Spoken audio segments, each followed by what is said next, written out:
wabarakatuh. Perkenalkan, nama saya Ferian Aulia. Tentunya saya tidak sendiri, saya bersama rekan-rekan saya. Saya Jennifer Matut Bella. Saya Melia Arianda. Di sini kami akan mempresentasikan tentang audit manajemen kualitas teknologi informasi menggunakan COVID-5 dan ISO 9001/2015 di KPP Pratama Pontianak. Baiklah, tanpa memperlama waktu lagi, kita mulai presentasinya. Assalamualaikum warahmatullahi wabarakatuh. Perkenalkan, nama saya Melia Arianda dari kelompok 8 dengan nomor BP 200371. Baiklah, di sini saya akan menjelaskan bagian pertama dari judul kelompok kami, yaitu Audit Manajemen Kualitas Teknologi Informasi menggunakan COVID-5 dan ISO 9001/2015. Studi kasus KPP Pratama Pontianak. Sistem manajemen kualitas. Latar belakang sistem manajemen kualitas atau biasa disebut QMS, Quality Management System, adalah prosedur terdokumentasi dan praktik standar dalam sistem manajemen yang digunakan untuk memastikan proses dan produk atau layanan sesuai dengan kebutuhan maupun persyaratan pelanggan dan organisasi. Sistem manajemen kualitas dibagi menjadi dua, yaitu sistem manajemen kualitas informal dan formal. Yang pertama, sistem manajemen kualitas informal tidak terkait dengan kriteria formal yang ditetapkan oleh institusi lain, sehingga manajemen bebas membangun model sistem manajemen kualitas organisasi. Yang kedua, sistem manajemen kualitas formal terkait pada kriteria formal yang ditentukan oleh lembaga konstituen sistem manajemen kualitas. Selanjutnya, ISO 9001/2015 adalah sebuah standar internasional yang menetapkan persyaratan untuk sistem manajemen kualitas. ISO 9001/2015 merupakan versi paling baru dan dapat digunakan oleh organisasi apapun, besar atau kecil, terlepas dari bidang kegiatannya. Selanjutnya, prinsip manajemen kualitas. Prinsip manajemen kualitas dalam ISO 9001/2015 terdapat 7 prinsip yang dapat digunakan sebagai dasar untuk kebijakan kualitas dan pengembangan kebijakan tersebut.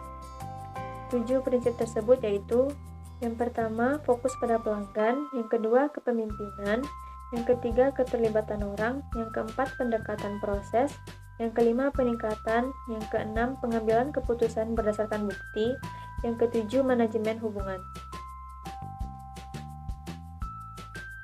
Selanjutnya, untuk siklus PDCA merupakan sebuah siklus yang digunakan untuk memperbaiki kinerja produk, proses, atau suatu sistem di masa yang akan datang dengan cara menguji dan mengimplementasikan perubahan-perubahan. Siklus PDCA terdiri dari 4 tahapan, yaitu: yang pertama, perencanaan atau plan, tahap untuk menetapkan spesifikasi atau sebuah standar kualitas yang baik, memastikan pentingnya kesadaran menjaga kualitas produk, serta pengendalian kualitas yang berkelanjutan. Yang kedua, melaksanakan rencana, tahap untuk mengimplementasikan perencanaan yang sudah dibuat. Organisasi harus mengupayakan agar seluruh rencana dilaksanakan dengan sebaik mungkin, agar sasaran dapat tercapai, sehingga diperlukan sebuah pengendalian. Yang ketiga, pemeriksaan hasil atau cek, tahap untuk pemeriksaan, melaksanakan rencana yang telah dibuat atau memantau perbaikan yang dibuat. Tahap ini juga memeriksa kualitas dari produk yang dihasilkan, serta data kegagalan, sehingga kemudian dicari penyebab dari kegagalan tersebut. Yang keempat, tindakan yang diperlukan atau action. Pada tahap ini dilakukan serangkaian tindakan yang perlu dilakukan berdasarkan hasil pada tahap pemeriksaan hasil. Baiklah, sekian penjelasan dari saya. Selanjutnya akan dibacakan oleh Jennifer. Baiklah, saya Jennifer Matut Bella akan melanjutkan pembahasan selanjutnya mengenai COVID. COVID-5 adalah kerangka menyeluruh yang dapat digunakan suatu organisasi untuk mencapai tujuannya.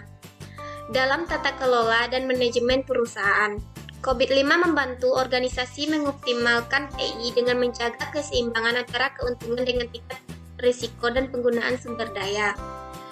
COVID-5 bersifat umum, sehingga dapat diterapkan di berbagai jenis perusahaan, seperti perusahaan komersial, non-profit, atau pada sektor pemerintahan maupun publik. Selanjutnya yaitu prinsip COVID-5. Terdapat 5 prinsip utama dalam COVID-5 yang dapat digunakan dalam tata kelola dan manajemen TI perusahaan. Yaitu yang pertama, memenuhi kebutuhan stakeholder. Yang kedua, melingkupi tata kelola dan proses kerja end-to-end enterprise. Yang ketiga, yaitu mengaplikasikan sebuah kerangka kerja yang terintegrasi. Yang keempat, pendekatan keseluruhan untuk kemampuan tata kelola dan manajemen atau pengetahuan. Dan yang terakhir yaitu pemisahan antara tata kelola dengan manajemen atau pengetahuan. Selanjutnya, masuk ke domain COVID-5. COVID-5 membagi proses tata kelola dan manajemen TI perusahaan ke dalam 2 domain proses utama, yaitu governance dan manajemen.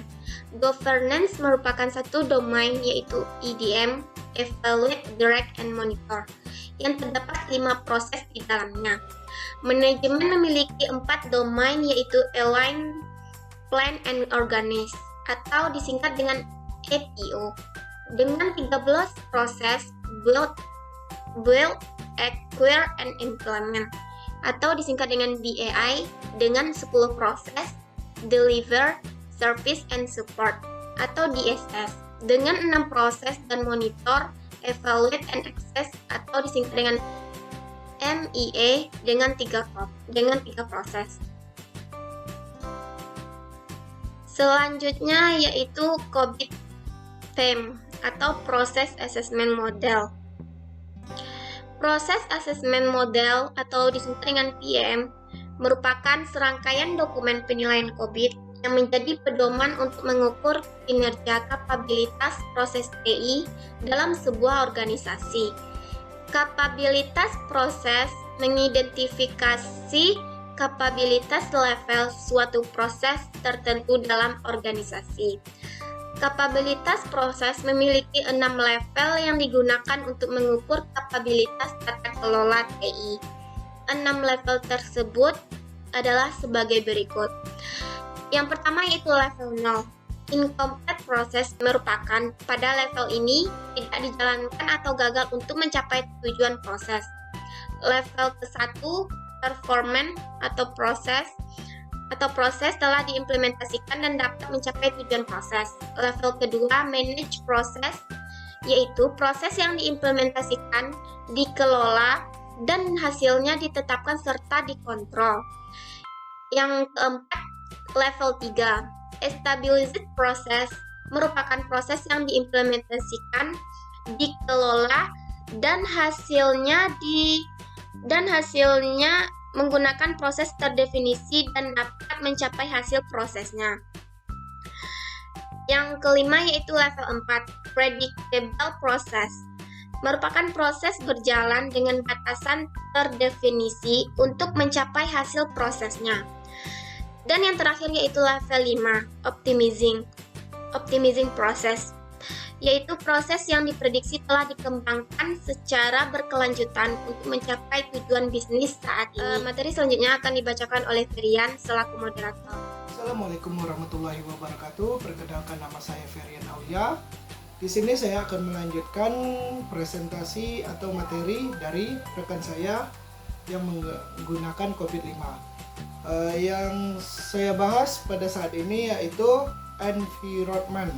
Pada bagian ini berisikan lingkungan dari tempat penelitian yang dapat menunjang atau diperlukan untuk terlibat dalam penelitian.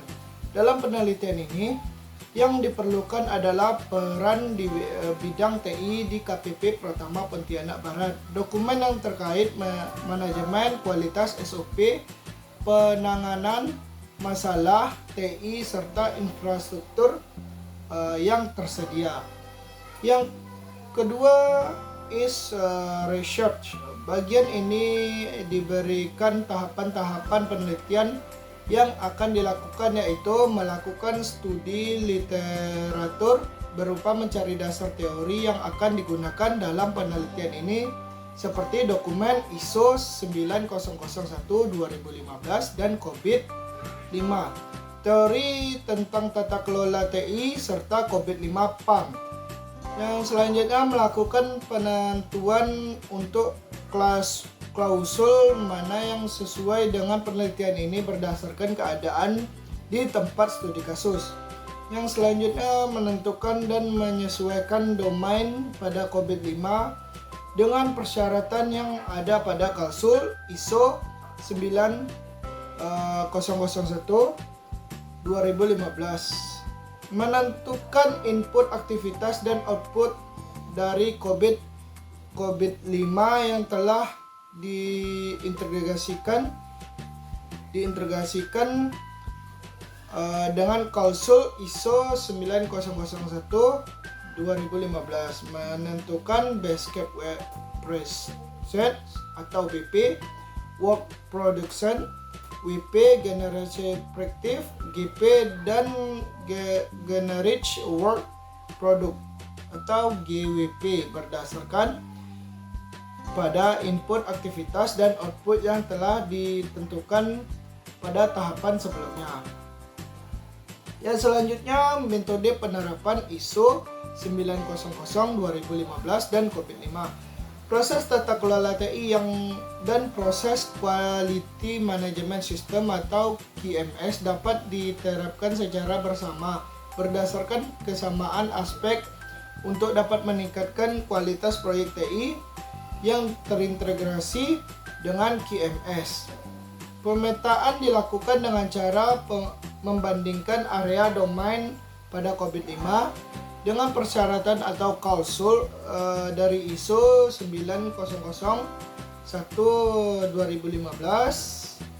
yang saling melengkapi dan dapat dicocokkan sebagai contoh klausul 4.4 pada ISO 9001-2015 yang berisi tentang sistem manajemen kualitas dan prosesnya sesuai dengan domain pada COVID-5 yaitu domain APO 11 mengelola kualitas klausus 4.4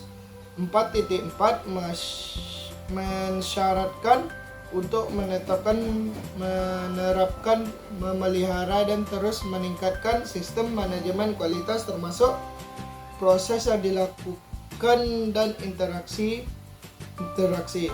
Domain APO 11 berfokus untuk menentukan dan mengkomunikasikan kebutuhan persyaratan kualitas di semua proses prosedur termasuk kontrol, penentuan dan penerapan praktis serta standar untuk meningkatkan dan berkelanjutan dan usaha yang efisien.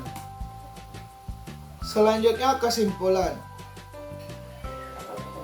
Berdasarkan pembahasan pada bab sebelumnya, dapat disimpulkan beberapa hal tentang sistem manajemen kualitas TI di KPP Pratama Pontianak Barat, yaitu yang A. Proses manajemen kualitas TI pada penelitian ini berpedoman pada ISO 9001-2015 yang merupakan sebuah standar internasional untuk sistem manajemen kualitas yang berisi persyaratan atau klausul yakni konteks organisasi, kepemimpinan, perencanaan, pendukungan, operasi, evaluasi kinerja dan peningkatan. Poin B, level kapabilitas pada klausul kepemimpinan, perencanaan, pendukungan, operasi, evaluasi kinerja dan peningkatan berbeda pada level 1, sedangkan untuk klausul konteks organisasi sudah berada pada level 2. Secara keseluruhan, KPP Pratama Pontianak Barat memiliki kesadaran tata kelola yang cukup baik. Dapat dilihat dari level kapabilitas yang dicapai untuk klausul yang berada di level 1, artinya tujuan proses telah tercapai dan setiap proses penghasilan keluaran yang sesuai harapan. Dan untuk klausul yang berada di level 2, artinya proses yang telah dicapai pada level 1 diimplementasikan, dikelola dan hasil hasilnya diterapkan serta dikontrol. Baiklah, sekian dari presentasi saya akhiri. Wassalamualaikum warahmatullahi wabarakatuh. Baiklah, itulah hasil dari presentasi kami. Lebih dan kurang mohon dimaafkan. Wassalamualaikum warahmatullahi wabarakatuh.